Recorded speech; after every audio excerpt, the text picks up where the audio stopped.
gets transmitted from one to another, and because of that, that angers that person and it goes down. So it's like this violence chain, which just indicates how violence just shouldn't be done in education because it promotes more systemic violence, right? That should be discouraged as much as possible. But another thing, and this is where Atticus, I believe, would stand, is if one person does it, that doesn't mean that you can do it. They can bend the laws, but you should have your standards. This is Atticus's idea. Don't focus in on what other people are doing. Other people have different issues in their lives that they're dealing with. But you are usually the common person. Don't blame it on others, your mistakes. Own up to your mistakes and make yourself better. Let them deal with what they're dealing with, but you have to change. This is Atticus' standpoint, and so clearly he would not be angry at all with her bullying Walter. In fact, Jem seems almost like he's on the side of Atticus and Calpurnia on this because he helps Walter out, and then he's like, okay, do you want to come with us for lunch? And Walter's amazed, right? Walter wouldn't have expected this. And then because Walter usually, he doesn't really get invited to this stuff. He hasn't had lunch in a long time, actually. As I said, he's been ravaged by the effects of poverty, and so he eats only when he can. Eating for him is a privilege. This is essentially the drastic effects of poverty and the reason why the Cunningham family is so poor is the Great Depression. Not just the Great Depression, but also maybe the Dust Bowl. But what was happening, actually not the Dust Bowl, just the Great Depression. The Great Depression, what it did is it really, really hit the country of the United States really hard. And that led to a lot of people who were doing really well. Some of their land got lost. Then other problems as well, right? Mortgages and whatnot, just to, make up for that those economic problems that the Great Depression has brought on them. So while they at first may have been a good middle class or so whatnot, then they become poor because the Great Depression hits them very hard. And so what that means sometimes that you can't afford the food. You can't afford to get food and you have to go some days without lunch. This is literally the ravaging effects of the Great Depression. They lead to so much more hunger.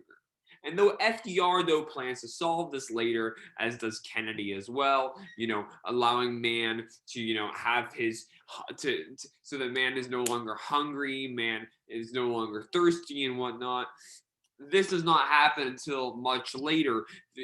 During Harper Lee's time, people are still feeling the effects of the Great Depression, and not only this is in the deep south of Alabama, so these are farmers, and they're very unlikely to get helped out first, right? You usually help out maybe like the people in big urban cities. This is a very smaller area, and so they're going to get helped out the last, probably.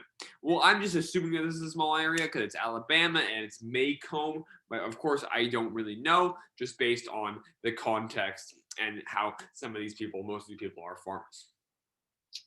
Anyways, just continuing on. Let's just continue on. So yeah, there's that whole point about bullying, and then what really goes into the thing is about manners. So what happens is that Walter he comes here to their table and he's like, I'm gonna put whatever I want in my own food because I'm freaking hungry. I need to eat.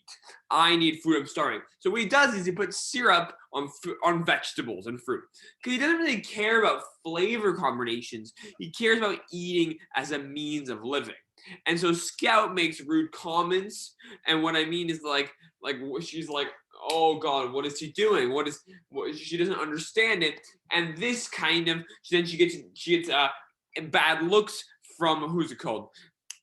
That's called Atticus. Atticus gives her dirty looks, and then Calpurnia tells her, come over here, sit in the kitchen, don't do that sort of stuff. And the reason why both Calpurnia and Atticus are hugely against these remarks is because she's using her high social status to, hurt Walter Cunningham. Because she didn't have to she didn't need food as a means of survival, right?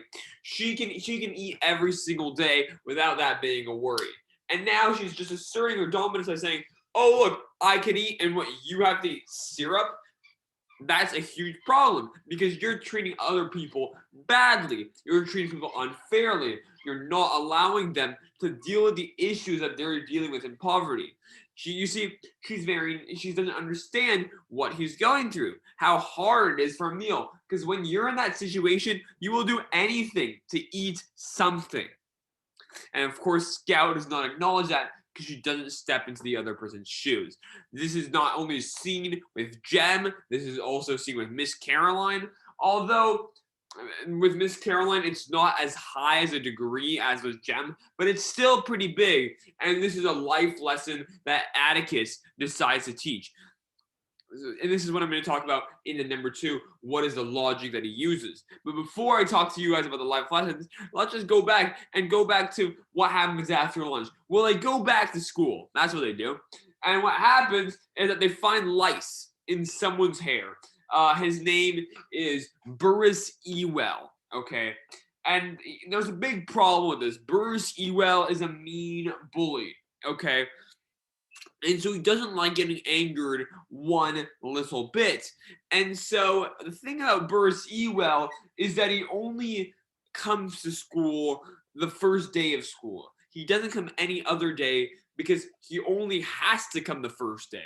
You see, the law requires you to go to school, but if he comes the first day, then he will be marked as if he went to the school the entire year in the legal books. After all, they won't know that he didn't come on the other today. It will just be that he was marked absent. If he comes on one of the days, then he's illegally coming to school, with the other days being so-called absent. So what he's doing is exploiting the primary school system and education system just so he can do whatever he wants. And this is basically just the method that the Ewells live in. The Ewells don't really care. So Burris Ewell, this guy is repeating first grade for maybe the 3rd time. So he's in 4th grade or 3rd grade right now. I mean, that just shows to you how much this guy is. He really is not caring, and quite honestly he disrespects school as an institution. And so Miss Caroline, of course, she doesn't really know any of this, and so she says, go home because you have lice in your hair.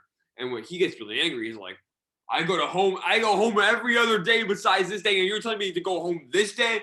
Well, no way. And then he starts insulting and criticizing her, but she didn't know anything about the Ewells. So once again, this indicates she is ignorant, she is naive, but the problem with a lot of these students is that they're not stepping into her shoes. They're not understanding that she is new to this place. She has never been to Macomb County before. And so the thing about Ewell, though, the reason why Ewell is even there is as an excuse for Scout. Scout's like, okay, if Ewell doesn't have to go to school, then why should I? It's a kind of a bandwagon fallacy, but that's the main reason why Ewell is there. And then Atticus uses very good logic. He says, well, you see, the Ewells can bend the laws. And the reason why the Ewells can bend the laws is because they're not common people per se. They don't really follow common rules. We are the common folk instead, and we must follow the law. They're not the common folk. They're an exclusive group outside of the common folk. All right. Their father has been able to hunt illegally, essentially, so he hunts even when it is out of season. So they do different things in a different way. But since we are not part of that exclusive group, we must follow the law. And although some of this logic is very twisted, the main thing that he always tells Scout is be humble. Don't look at your social status as high. We are the normal, ordinary, common people. And as the normal, ordinary, common people, we must follow the normal, ordinary laws. Essentially, she wants to say, no, we are a little bit higher because of this. We are an exception. And he says, no, you're not.